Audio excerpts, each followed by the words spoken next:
Mm. Very good morning, good afternoon, good evening, everyone. So we are going to discuss about your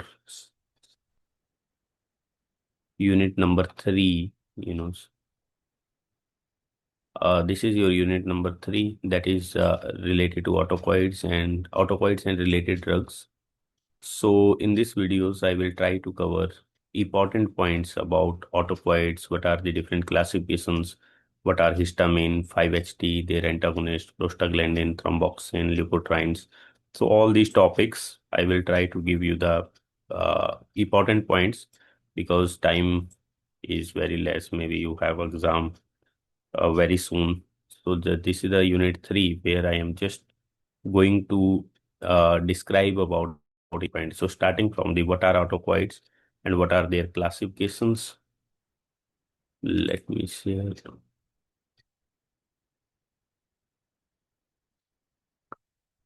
So autocoids, when we talk about autocoids, so autocoids are, so there are many autocoids like amine autocoids, like histamines are there, serotonin is there, under lipid there is a prostaglandins, leukotriene, platelet activating factors. In peptide, there are bradykinin, angiotensins.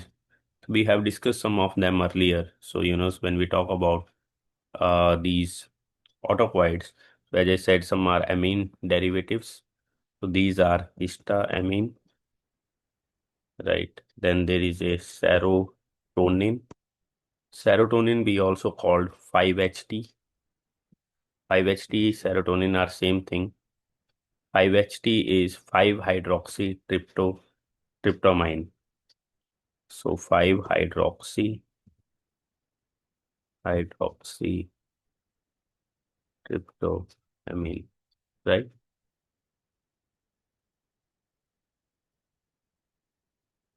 Ignore the spelling. So these are the amine derivatives, autocoids, histamines, and 5-HT. These are the main amine derivatives. And then there is a lipid. Under lipid, there is your prostaglandins. Prostaglandins are there. There is a leukotrienes. Leukotrienes are there that we also called LT leukotrienes. Then there is a PAF. PAF is your platelet activating factors. Activating factors. So these are under your lipids, right? And then there is a peptide. So under peptide, there is your bradykinin. Bradykinin, if you remember, we have studied it in when we talk about angiotensins, converting enzyme inhibitors. In that ones, we have discussed angiotensin converting enzyme inhibitor like captopril can increase the level of bradykinin and can produce the dry cough. So these are the major autocoids you have to remember. Under amine, there is a histamine or serotonins, or serotonin we also called 5-HT. 5-HT is 5-hydroxytryptamine. Under lipid, there is a prostaglandins, leukotrienes, and platelet activating factors. Under peptide, there is a bradykinin and angiotensins. So one by one, we are important points with respect to histamines. First is histamine. Histamine. So important points which you have to remember about the histamine. Histamine is synthesized from histidine. Histidine is the one of the amino acids, right? And this histamine is stored in the mast cells. It's stored in the vesicles of the mast cells. And histamines, as I said earlier as well, whatever the chemical is synthesized and stored, it will be released whenever there is a stimulus. So when histamine is released, it will act on its receptors. So receptors for the histamine is there is a H1 receptors, main receptors. Then there is a H2 receptors, H1, H2, H3, and there is a H4 as well, right? So all the histamines receptors are, GPCR. So all H1, H2, H3, H4, these all histamine receptors are the GPCR. But you know that under GPCR also some can stimulate GQ, some can stimulate the GS, and some can be inhibitory as well. So G1 are mainly present on, if we talk about locations, these are present on smooth muscles, endothelial cells mainly. H2 receptors are mainly, locations of H2 receptors are on your gastric parietal cells. These are the cells which are mainly responsible for the productions of HCLs in the gastria. And when we talk about locations of H3 receptor is present on CNS, H4 receptors are present on immune cells. So these are the locations. And as I said, these all receptors are GPCR, G protein coupled receptors. So in G protein, as I said, they can activate GQ, GS, or can be inhibitory as well. So G1 is going to activate your GQ, right? So again, if you know, just quickly, I can tell you regarding G protein coupled receptors, you all know this is a cell membrane receptors. These are the receptors which are present on the cells. One is extracellular domain where ligand will bind and it cross the cell membrane 7 times. So we also call it a 7 transmembrane. 1, 2, 3, 4, 5, 6, and 7. So there is a extracellular domain where your ligand is bind. So in this case, your ligand is histamine and receptor is H1. So on a smooth muscle, for example, endothelial cells, this H1 histamine will act on H1 receptors, and in intracellular domains, it's going to activate GQ. And when GQ is activated, so you know that which enzyme is going to activate phospholipases. So phospholipases is going to activate phospholipases, and phospholipases is going to do the degradation of phospholipid and going to do the formations of two compounds, that is the IP3 and DAG. IP3 is inositol triphosphate and DAG is diacylglycerol. And you know that IP3 has a receptor on smooth endoplasmic reticulum, and smooth endoplasmic reticulum is the storehouse of calcium. More calcium will release. Diacylglycerol is going to activate further the protein kinases, right? So further, it's going to be, stimulatory in nature. These are present on your smooth muscles, endothelial cells. Then when we talk about H2 cells, H2 receptors of the histamine is present on gastric parietal cells. Again, this is your GPCR, but here it's going to activate GS instead of GQ. When we talk about parietal cells, it's going to activate GS. So you know that when GS is activated, so the enzyme which is going to activate is adenyl cyclase. Adenyl cyclase is going to do the degradation of ATP into CMP. So increase CMP levels is going to do the more productions of HCLs. So in parietal cells, what will happen? There is a more HCl productions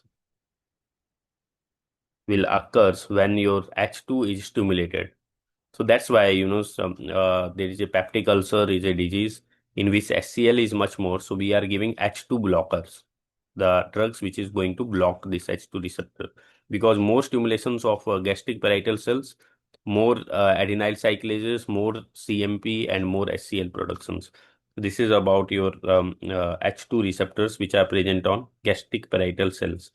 H3 receptors are present on your CNS, and it's found that they are GI, they are inhibitory in natures, and they results in decrease in CMP. Exact role is not clear, but they are going to be inhibitory and going to decrease the CMP, right?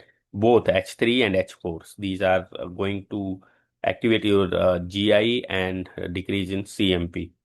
And the H1 receptors are present on smooth muscle, so it's so on bronchi as well. It's going to result in bronchoconstrictions. So we have a drugs which can, and you all knows that these histamines play a significant role in allergic reactions as well. So to reduce the allergies, to reduce the HCl productions, we have a drugs which is going to block these H1 receptors, H2 receptors. So what are antihistaminic drugs? Antihistaminic drugs are those drugs which is going to block the actions of the histamine. And what is a what is the action of histamine? These are the actions of the histamines. So just so antihistaminic drugs. When we talk about antihistaminic drugs. So important point which you have to remember, antihistaminic drugs.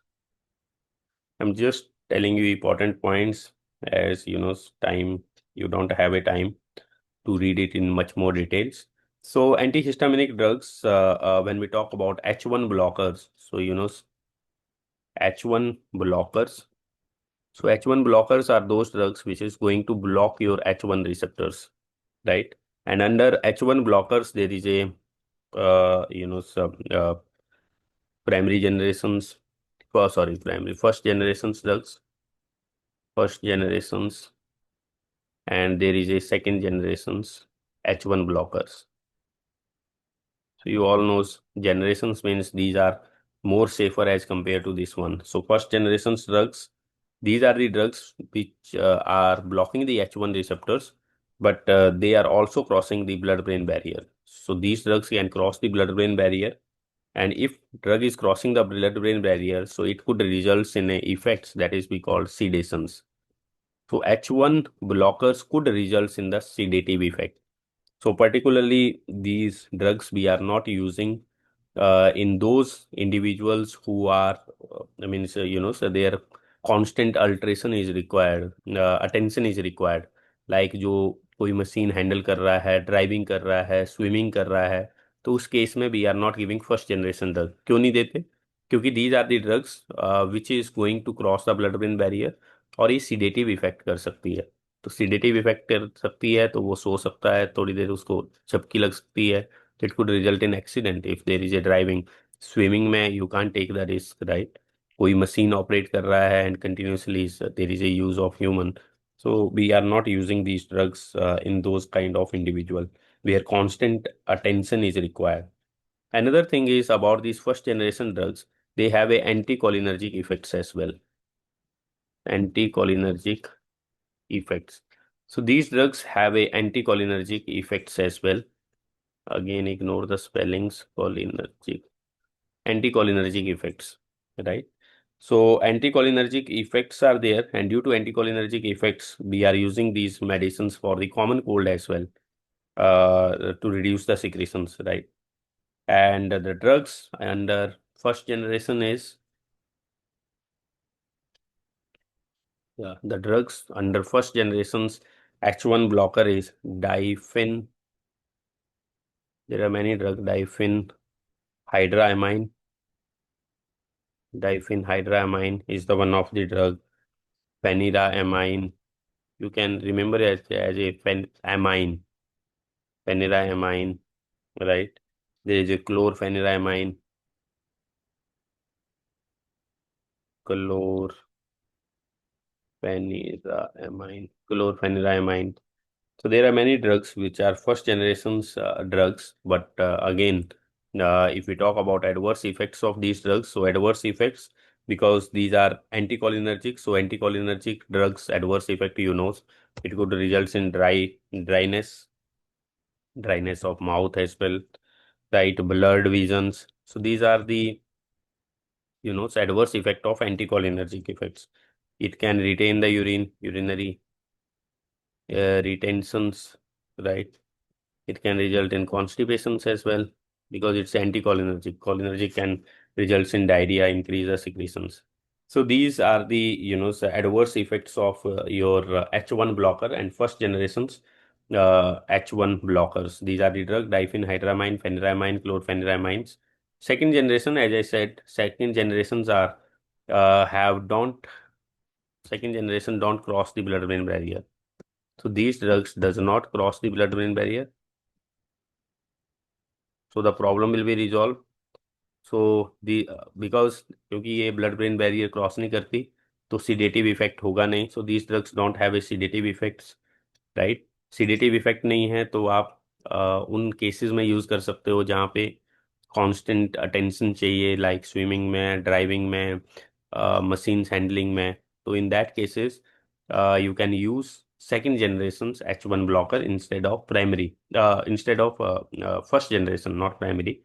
And these drugs also does not have anticholinergic effect. So does not have anticholinergic effects. So अगर anticholinergic effects नहीं है, so then you will not get dryness, blurred vision, urinary retentions, or constipations, right? So second generation's antihistaminic drugs, some of the drug is like acetamizole, right? There is a loratadine. So these are your, first generations and second generations H1 blockers. So this is about your histamines. As I said, main receptors of histamines are H1 and H2, on which we have a drugs. But of course, we have identified H3 and H4 as well, but their role is not clearly established here. So this is about your histamines. That is your one topic. Then if you see the syllabus, of course, this is the one is histamine, then there is a 5-HT as well. So then we now talk about 5-HT. Next autocoid is 5-HT. Just 1 second, 5-HT. Yeah. So 5-HT, as I said, it's also called serotonin, right? 5-HT, or you can call it serotonin as well. Serotonin is another autocoids, right? So again, 5-HT is synthesized from the tryptophan. Tryptophan is the one of the amino acids, right? It's synthesized from tryptophan, one of the amino acids, and it's stored in the vesicles. And again, it has a receptors on which it acts. So there is a various receptors of serotonin is 5-HT1, right? Under 5-HT, there is a 5-HT1A and 5-HT1B by 1D, right? This is a 5-HT1. Then there is a 5-HT2 as well. 5-H2, 5-HT3, 5-HT3, 5-HT3, 5-HT4 is also there, 5 is also there, 6 is also there, 7 is also there. But the drugs which we have in the market is on 5-HT3, 5-HT, just 1 second, 5-HT4. So these are the main receptor which you have to remember. 5-HT1 में दो हैं, 5-HT1A, 5-HT1B by 1D, 5-HT2, 5-HT3, 5-HT4. There is a 5-HT5, 6, 7s are also there. So, but okay, I can write about them as well. 5-HT5 is also there, 6 is also there, 7 is also there. 5-HT6 and then 5-HT7. Now talking about, as I many time told you, जब भी हम receptor की बात करते हैं तो first thing which should comes in your mind is which family this receptor belongs. So there is a GPCR, ligand gated, nuclear receptor और enzyme linked kinase receptor. तो कौन से receptors हैं ये? So these are your all are GPCR except 5-HT3. These all 5-HT1, 2, 4, 5, 6, 7. These all are GPCR except 5-HT3. 5-HT3 is your ligand gated ion channel receptors. Got it? So these are GPCR. This is the ligand gated ion channel receptors. 5-HT3. So when we talk about 5-HT1A particularly, so 5-HT1A is a receptors. Yeah. 5-HT1A is a receptor which is present on presynaptic vesicles. So if you remember, we talk about the presynaptic. Particularly when we talk about adrenergic system, there is a alpha 2 receptor which are present on presynaptic. So presynaptic receptors act as a brake, right? So if we are going to stimulate these 5-HT1A receptors, so your serotonin level is going to decrease, not increase. It's going to decrease, right? So, so it's going to be decrease the level of serotonin levels. Just one second. Yeah. So, this is your synaptic vesicles. So these receptors are present here, 5-HT1A. So if you are giving any drugs which is going to stimulate this receptor, so what will happen? The serotonins which is here, it's going to be uptake and serotonin level is going to decrease. So anxiety is the one of the conditions in which serotonin level is increased. Anxiety में क्या होता है, आपका serotonin levels बड़ा होता है. Just give me 1 second.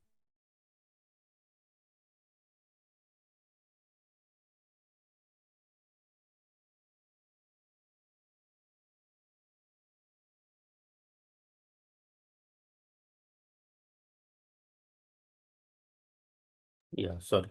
सो serotonin का levels आपका एंजाइटी में बड़ा होता है. So if you are giving agonist of this receptor 5-HT1A, 5-HT1A is the receptors which is present here, presynaptic.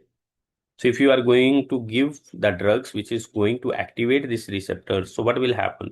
Your serotonin level is going to decrease.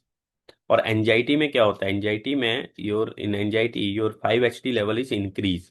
So you want to decrease it. So we have a drugs, anti-anxiety drugs, which are the partial agonist of this 5-HT1A receptors. So partial agonist of 5-HT1A receptors, the drugs are, so the drugs which end with the pyrone, like buspirone.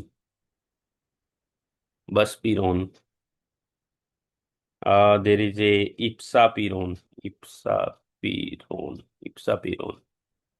There is a gapirone.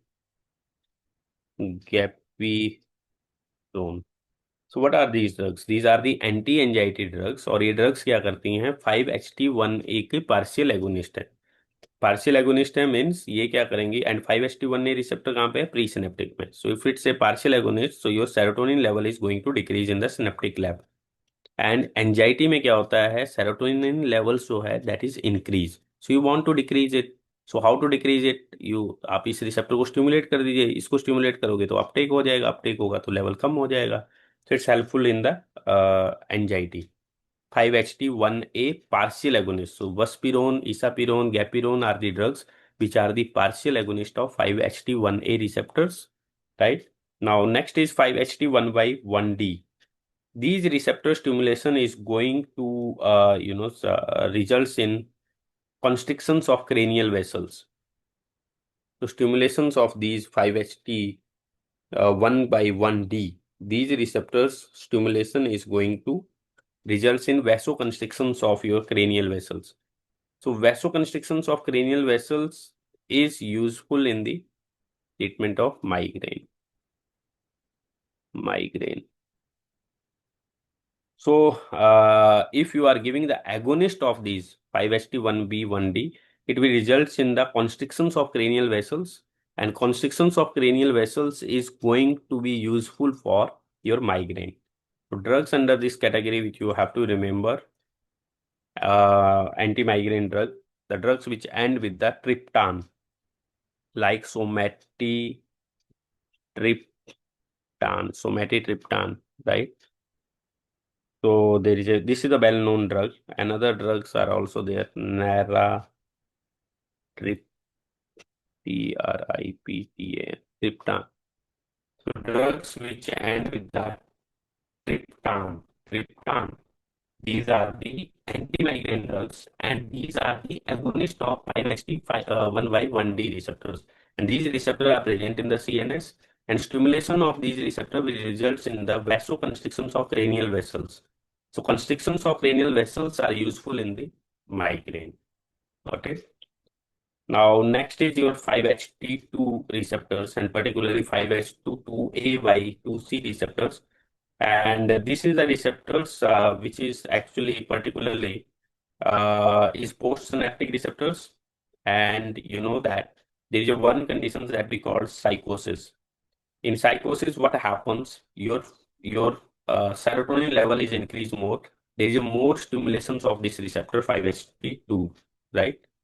So 5-HT2 receptors, particularly again, it's a G protein coupled receptors, and it's going to stimulate your GQ form.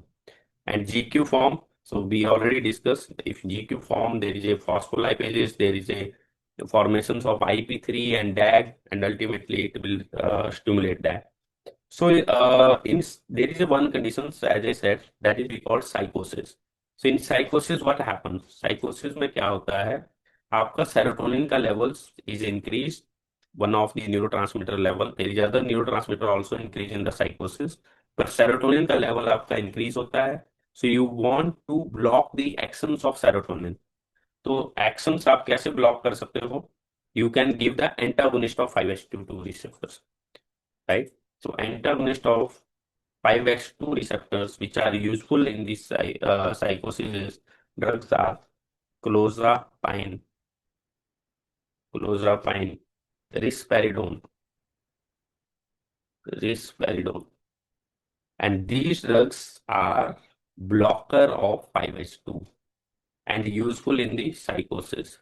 So these are the drugs which is going to block this 5-HT2 receptors. It's going to block this 5-HT2 receptors and useful in the management of psychosis.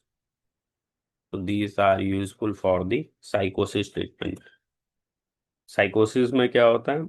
Psychosis में आपका there is a more stimulations of 5-HT2 receptors because serotonin level is much more. Then next is your 5-HT3 receptors, and as I told you, 5-HT3 receptor is ionotropic receptors.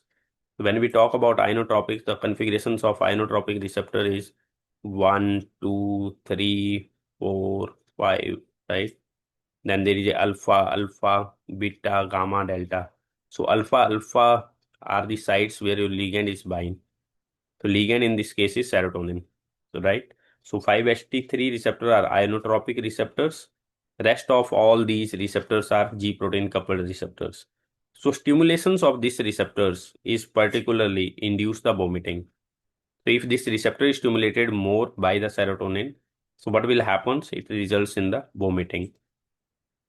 So stimulations of these receptors is results in vomiting.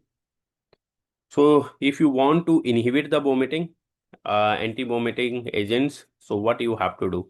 You have to give the antagonist of these receptors.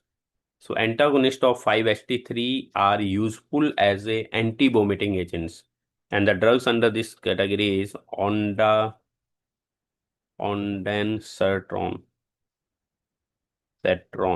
ondansetron, right?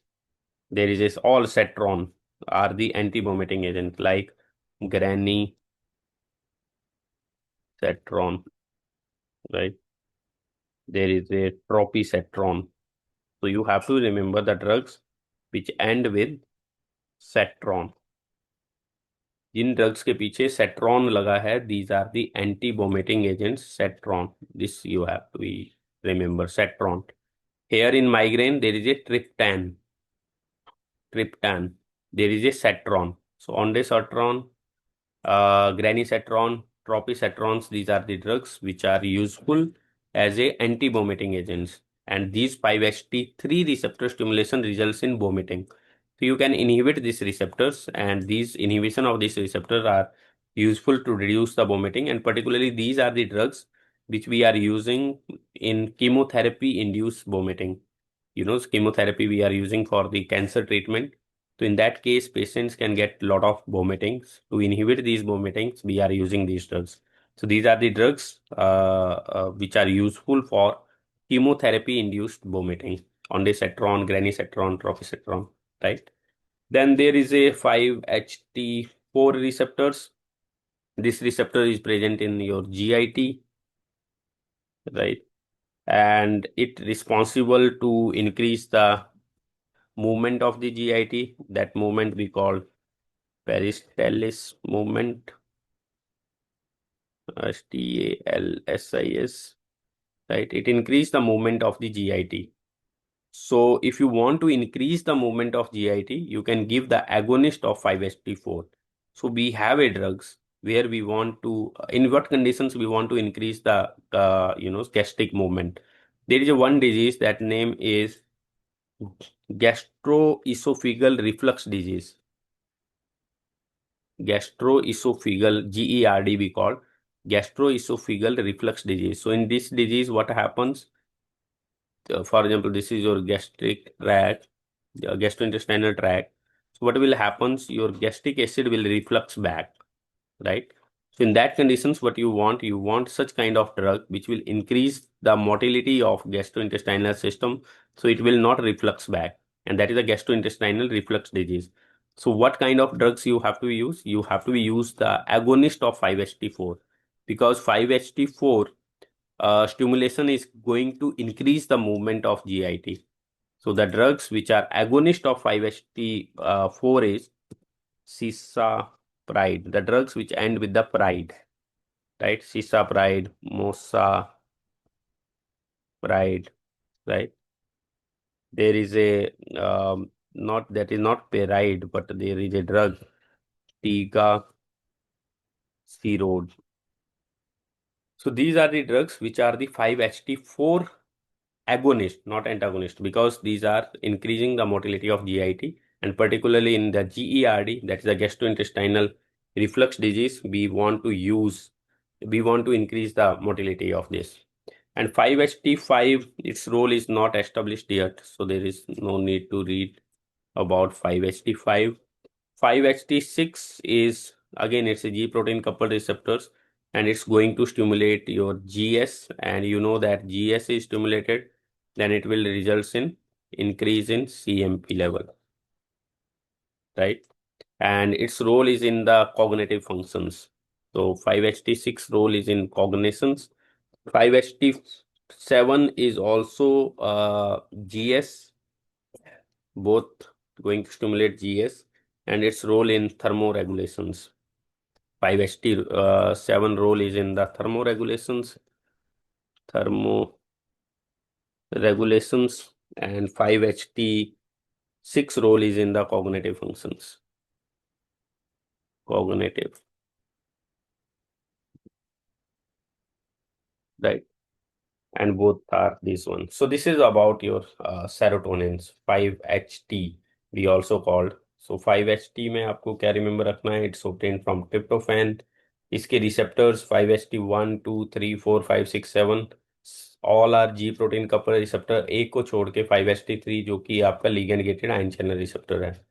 Drugs जो आपको याद करनी है which are acting on these receptors, one is 5-HT1A partial agonist, and 5-HT1A receptor which is present on pre synaptic.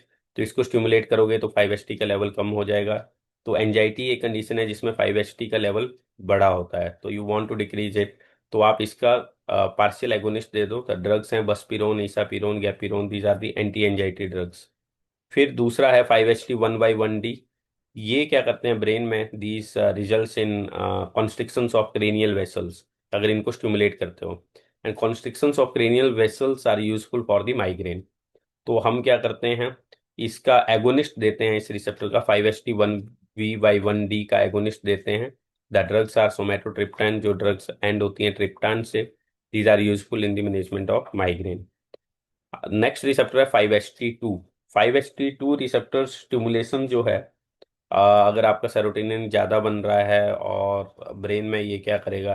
Stimulate करेगा जो एक condition है जिसको हम बोलते हैं साइकोसिस. सो साइकोसिस में आपका सेरोटोनिन लेवल बड़ा होता है, so you want to block this receptor.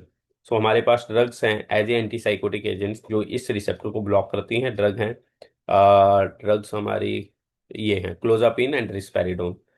फिर 5-HT3 रिसेप्टर्स जो है, that is the inotropic receptor. So inotropic receptor की जब भी बात करते हैं तो उसकी कन्फिग्रेशन आपको पता है, अल्फा ऐसे है ना inotropic.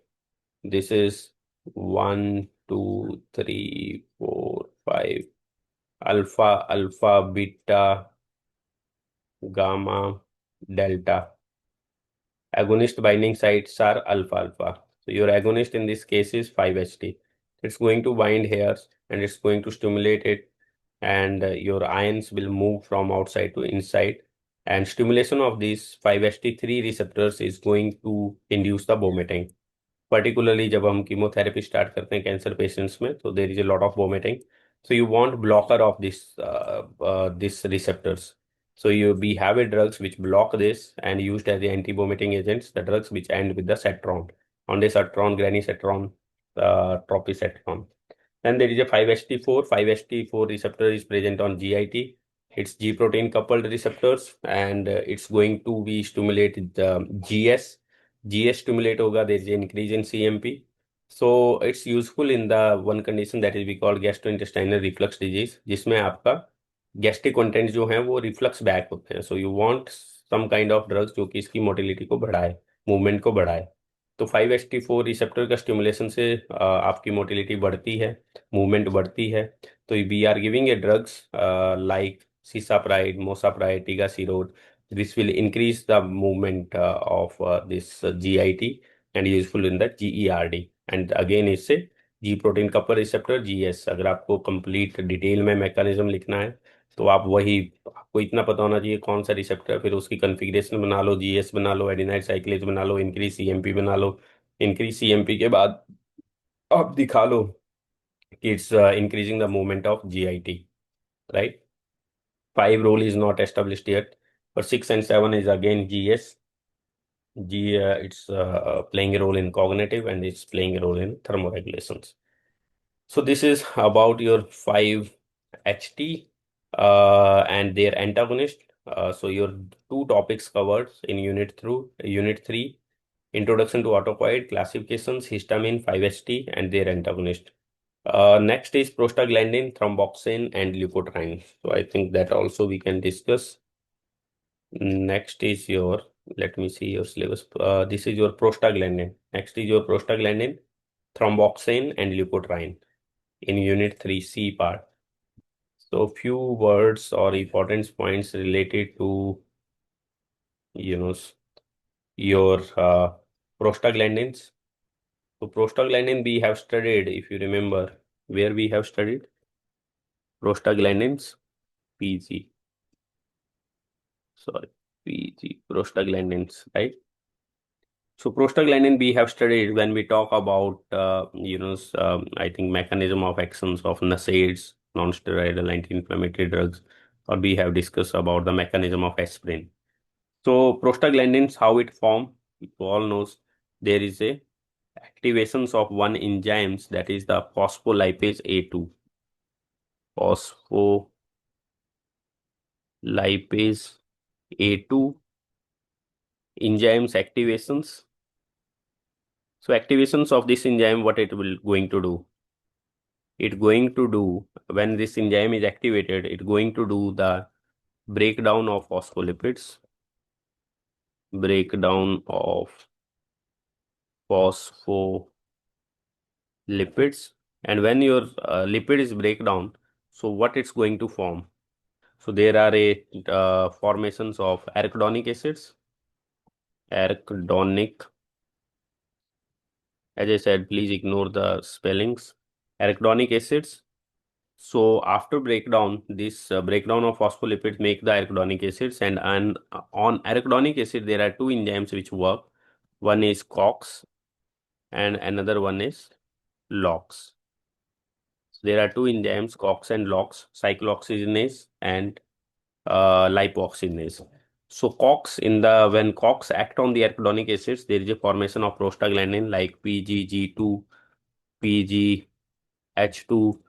Then there is a TXA2 that we have discussed, right? TXA2. Then there is a PGI2. Various prostaglandins and thromboxanes are also formed. So when we talk about leukotrienes, that their LTA4, LTB4, these leukotrienes will form. So in case of leukotrienes, there is a LTA4, sorry, LTB4. These types of leukotrienes are formed, right? So when question is on your prostaglandins, so how prostaglandins are formed? Again, there is activation of phospholipase A2, and phospholipase A2 will break down the phospholipids. जब phospholipid टूटेगा तो क्या बनेगा, ये बनेगा arachidonic acid. अब arachidonic acid बन गया है। अब एराकिडोनिक एसिड्स पे दो एंजाइम काम करेंगे, कॉक्स एंड लॉक्स। कॉक्स का नाम है साइक्लोऑक्सीनेज, लॉक्स का नाम है लाइपोऑक्सीनेज। So these enzymes will do the breakdown of arachidonic acids into prostaglandins, and these lipoxygenases will do the formations of leukotrienes from the arachidonic acids, right? So there is a enzymes when we talk about prostaglandin. The enzyme responsible for the formations of prostaglandin is the COX, and COX is of different types. There is a COX-1, COX-1. There is a COX-2, and there is a COX-3 as well, right? So COX-1 is your housekeeping enzymes. This is the housekeeping enzymes, means it will helps in the gastric protections. Gastric protections. So it's a housekeeping enzymes, COX-1, and it's also playing in the role of gastric protections. COX-2 is playing a role in the inflammations. And COX-3 is present in your cerebral cortex.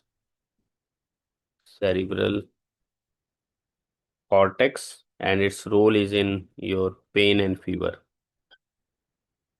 And paracetamol is particularly blocking COX-3. So paracetamol don't have anti-inflammatory action, very less anti-inflammatory, but it is a antipyretic drugs and analgesic drugs. So these are the COX, right? So COX-1, COX-2, COX-3, and these are the enzymes which is working on the arachidonic acids and doing the productions of your prostaglandins, right? So, so we have a drugs which is blocking your COX, right? So we have a non-selective COX blockers, the drugs which is going to block your COX in a non-selective way, right? And drugs are your indomethacins. So we can start with the paracetamols, right? So paracetamol is a drug which is your non-selective COX blockers, right?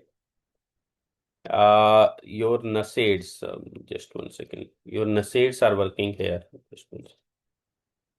Non-steroidal, I think in your syllabus, non-steroidal anti-inflammatory drugs are also there. So NSAIDs are blocking here. They are blocking the COX, right? So some NSAIDs are non-selective, some are selective as well, that we will discuss. And steroids are very powerful anti-inflammatory agents. So steroids are blocking here, they are blocking this phospholipase A2, steroids. So steroids are very powerful anti-inflammatory agents because they are blocking here. So neither locks, neither these ones are working, right? And we have a drugs which is blocking locks as well, lipoxygenase, and drugs which is a blocker of your locks is Diluton, right? These leukotrienes which are formed are acting on its receptors. So we have a leukotriene receptor blocker as well, and drugs which end with the like montelukast we are using in the management of asthma. Jeffrey Leucast. These are the drugs which are the blocker of leukotriene receptors, right? So these are the drugs which are blocking your leukotriene receptors. These are your these one are useful. Jeffrey Leucast, and useful in the management of your asthma. So as I said, starting with the NSAIDs. So in NSAIDs, we have a non-selective COX inhibitor. Non-selective COX inhibitor is one of the well-known non-selective COX inhibitor is your paracetamol, right? So paracetamol is your non-selective COX inhibitors. Paracetamol, right? Paracetamol also be called acetaminophen. Now question is, paracetamol is very weak anti-inflammatory. It's a analgesic and antipyretics, but it's not going to reduce your inflammation. So the question is why paracetamol is, does not have a anti-inflammatory actions. The answer to this question is because what happens, there is a peroxidase enzymes. Peroxidase are the enzymes which are generated at the site of inflammations. At site of inflammations, these peroxidase enzymes are generated, and these peroxidase enzymes do the degradations of paracetamols. तो ये क्या करेंगे, जो इन्फ्लामेशंस में generate होते हैं enzymes, वो क्या करते हैं, पैरासीटामोल को तोड़ देते हैं। तो उसकी वजह से this drug is not going to cause anti inflammatory action. This is one reason. Another reason is paracetamol is particularly block COX-3, and COX-3 is have a role in pain and fever, not in inflammation. This is another reasons why paracetamol don't have this anti-inflammatory actions, right? And paracetamols, when we talk about paracetamols, it's metabolized to NAPQ. So these do the formations of metabolite. That metabolite name is NAPQ. So paracetamol metabolite is NAPQ, and it's a N-acetyl para-amino benzo para-amino benzo cunimine cunonimine. You can check the spellings. Yeah, this is the metabolites of the paracetamol, right? And this is formed by the microsomal enzymes. This metabolite has a high affinity for the sulfhydryl groups, and it combines with the enzymes and results in hepatotoxicity. So this is the metabolite of paracetamol is responsible for your hepatotoxicities. So normally it's a safe drug. Paracetamol, every one of us are using. So it's a safe drug. I am not saying, but if you are using excess use of paracetamol, so it could result in hepatotoxicities. How it's safe? Because this is metabolite which is formed and attacking on the sulfhydryl group of the enzymes, right? So normally is in our bodies we have a antioxidant enzymes, or we have a glutathione, right? Glutathione. We have endogenous antioxidant enzyme, glutathione, and glutathione contains sulfhydryl group. And due to presence of sulfur-containing amino acid cysteines, this is produced by the liver, combined with this DAPQ and detoxify it. But as I said, but if you are using chronic use of these paracetamol, you are using the paracetamol with alcohol. So in that cases, it could result in hepatotoxicity. Normally, these metabolites are formed, and these metabolites is going to neutralized by the glutathione. Got it? So that's why if you are taking lot of paracetamols, if someone has overdose of paracetamol, so we have a antidote is N-acetylcysteine. So antidote for paracetamol toxicity is NAC, N-acetylcysteine is the antidote for the overdose of paracetamol. N-acetyl Cystine, N-acetylcysteine. Got it? So this is your one of the non-selective COX inhibitors. So this is a NSAID, non-steroidal anti-inflammatory drugs. But as I said, paracetamol have very less anti-inflammatory actions, and the reason I told you. And one of the drug which is non-selective NSAID. Another non-selective NSAID, non-selective COX inhibitor is well-known drug is aspirin. And aspirin mechanism we have already discussed, right? So aspirin is a irreversible, if you remember, I told you it's a irreversible blocker of the COX. And again, it's a non-selective. It can block COX-1. It non-selective means COX-1 को भी block कर सकता है, COX-2 को भी, COX-3 को, तीनों को block करेगा. That is a non-selective. It's not selective. So particularly aspirin, with aspirin, there is you should not be confused. Aspirin हम low doses पे use करते हैं as a antiplatelet. Aspirin at low dose. तो लो doses आपकी जैसे 40 to 325 mg. We are using it as a antiplatelet drugs, and it's useful in the prophylaxis of myocardial infarctions. And I told you how aspirin is producing antiplatelet effect because it's going to block TXA2 and PGI2 both. And PGI2 is your antiplatelet and TXA2 is your platelet aggregators. So how it's depending upon the location, because your platelet don't have a nucleus, whereas endothelial cells has a nucleus. If you remember that concept we have discussed, right? Then another non-selective COX inhibitors are drugs are indomethacins. You might heard about indomethacin. Indomethacin is also non-selective. Indomethacin, there is a ketorolac. There is another drugs ibuprofen. These are all your non-selective NSAIDs inhibitors, right? Non-selective, not NSAID, non-selective COX inhibitors. So what the scientists have done, they have also created a drugs which are selective COX-2 blockers, because COX-1 has a role in housekeeping enzyme, gastric protection. So all NSAIDs, non-selective COX inhibitors could result in gastric toxicity as well. So now we have a drugs which is going to block selectively COX-2 and used as a non-steroidal anti-inflammatory drugs. And drugs are celecoxib, the drugs which end with the coxib. So the drugs which end with the coxib, celecoxib, right?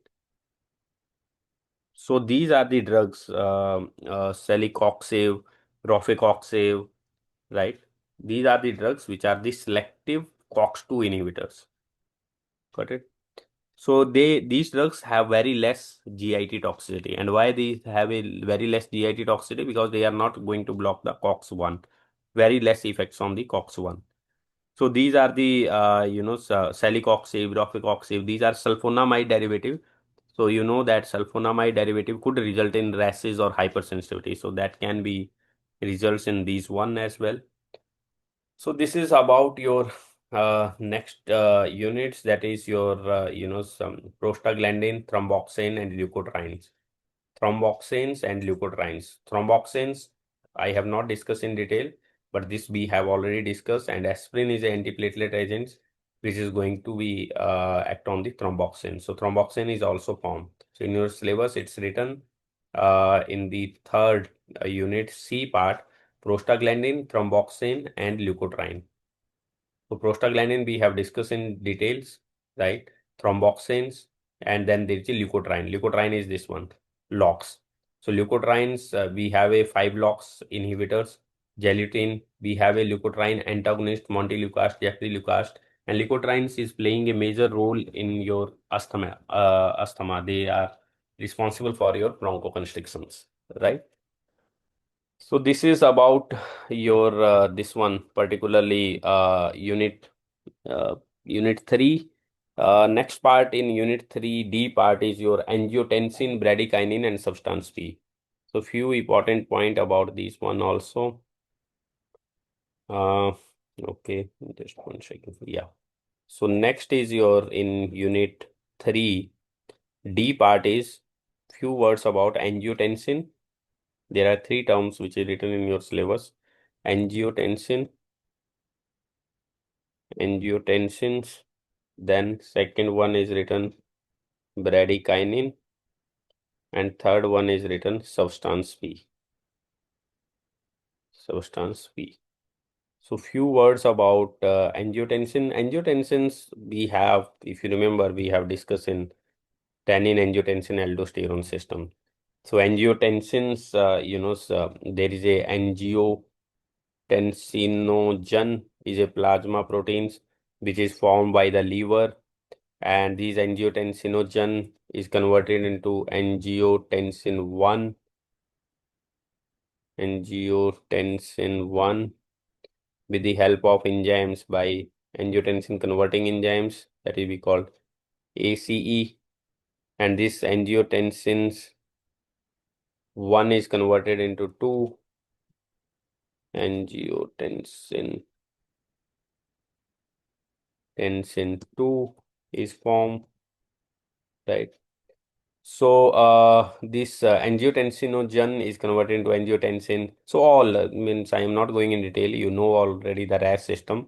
So if question is asked on angiotensin, you can write in detail about these. And these angiotensin 2 have a receptors. There is a 81 receptors and 82 receptors. 81 receptors are present on the blood vessels. So you already know if 81 receptor is stimulated, and 81 receptor is your GPCR. G protein coupled receptors. And in GPCR, it's going to activate your GQ form.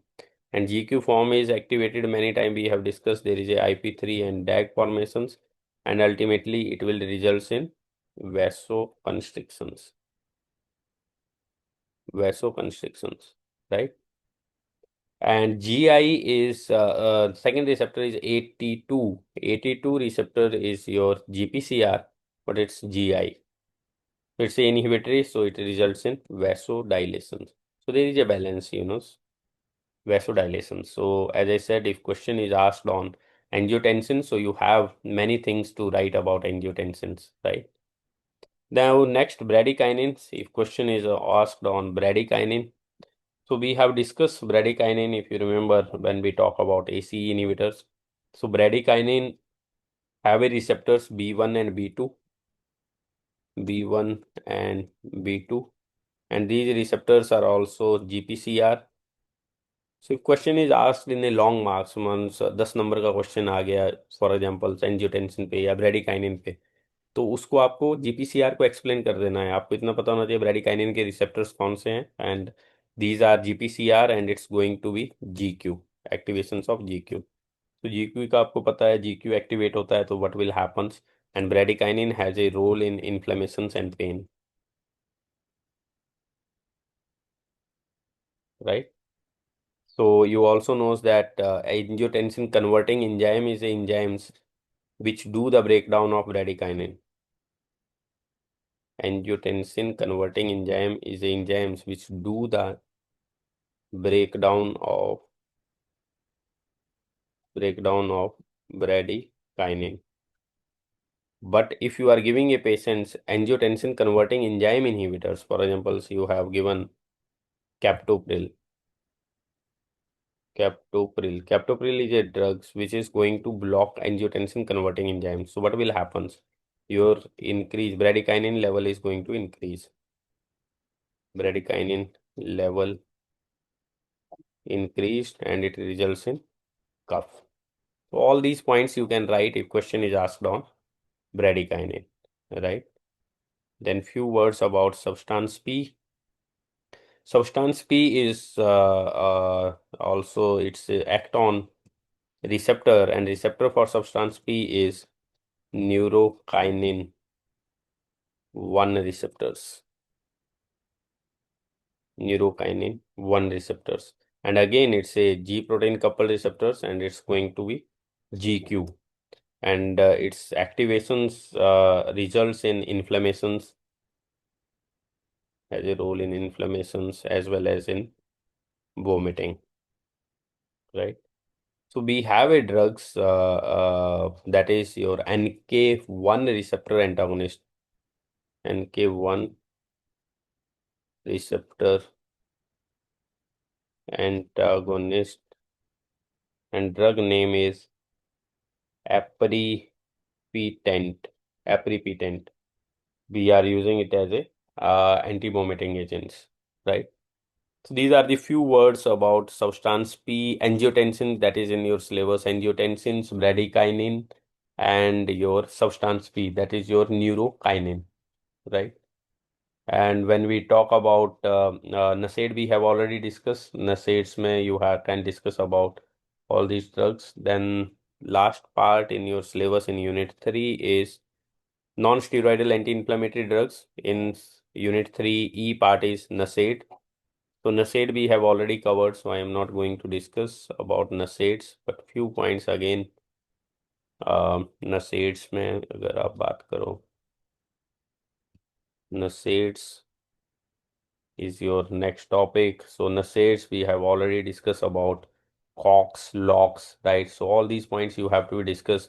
You have to discuss about paracetamol, aspirin, indomethacin, ibuprofen. So you have to name few NSAIDs, and you can write the mechanism is same, right? Mechanism is your, again, if we talk about mechanism, you can draw a cell membrane diagram. You can write about phospholipase A2 is a enzymes, right, which will do the degradations of what? These phospholipids, and by the degradations, what will form? Arachidonic acids.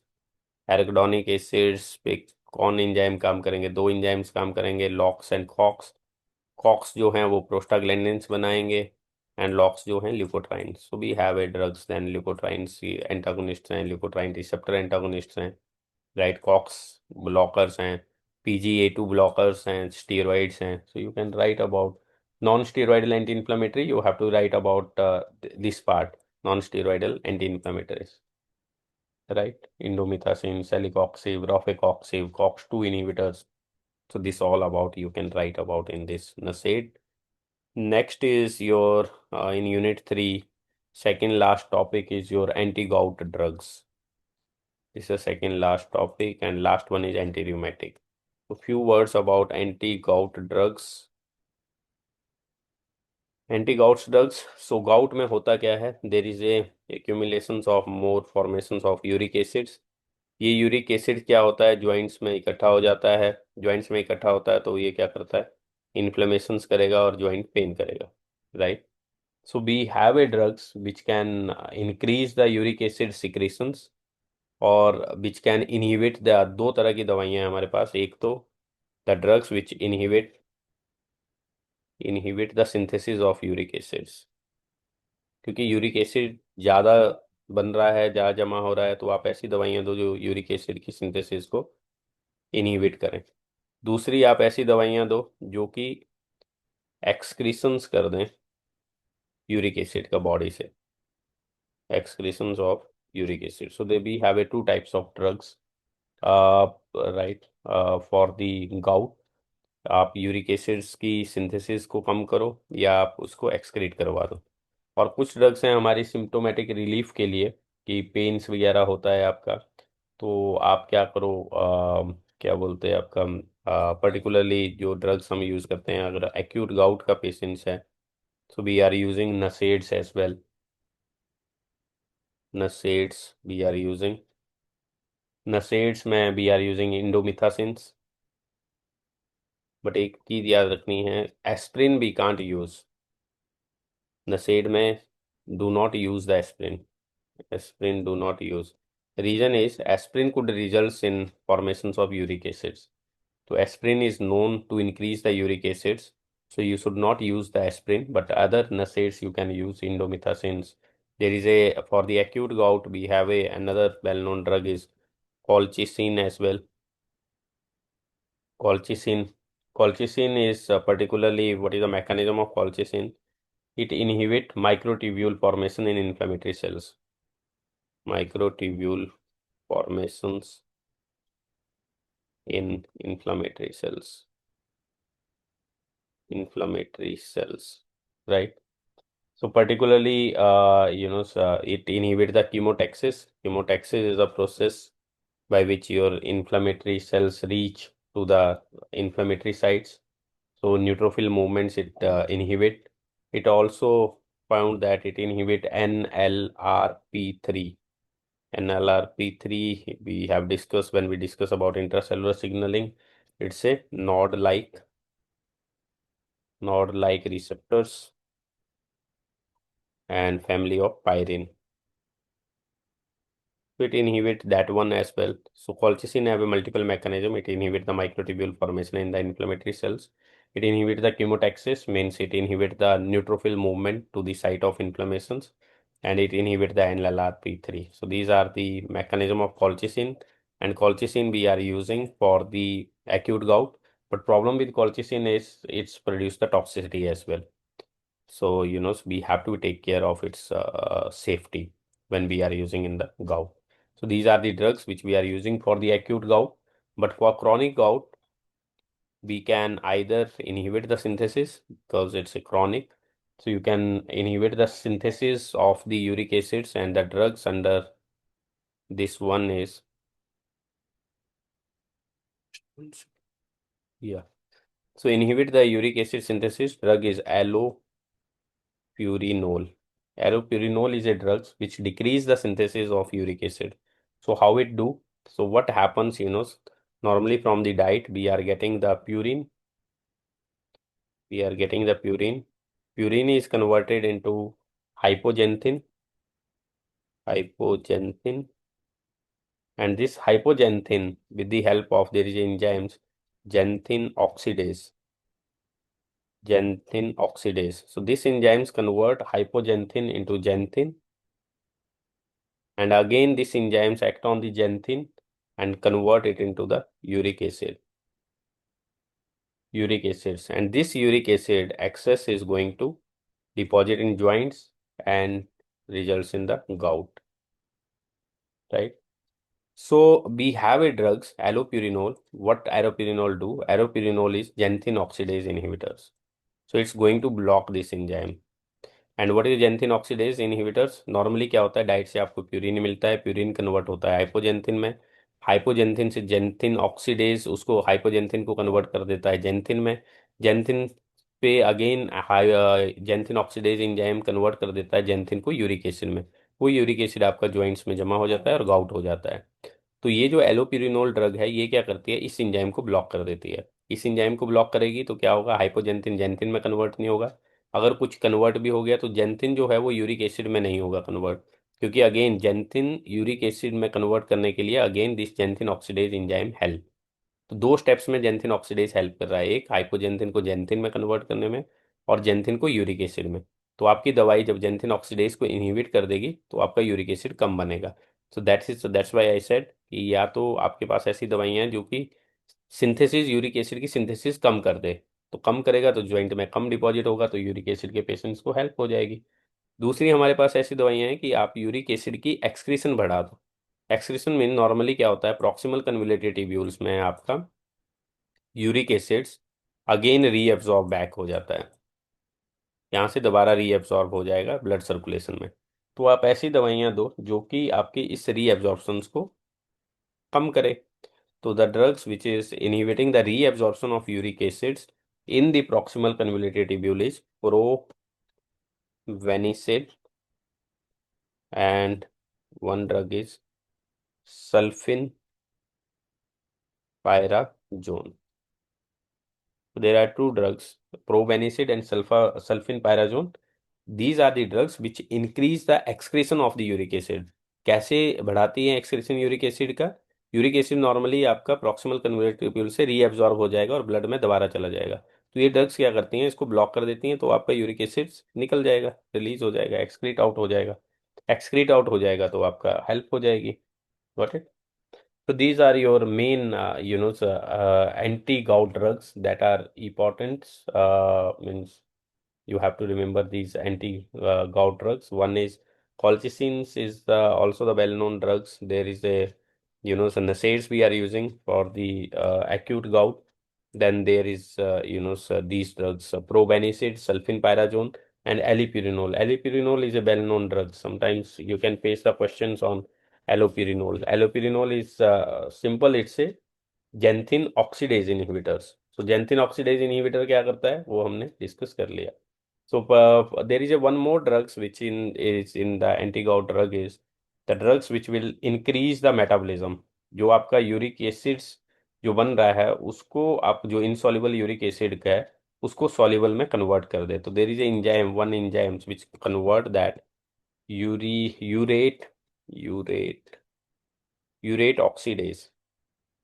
So urate oxidase, or we also called it uricase, is a enzymes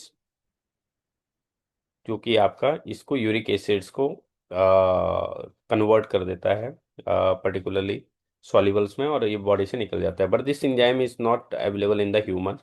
so what we have done, recombinant urate oxidase बनाया आपने, recombinant urate oxidase,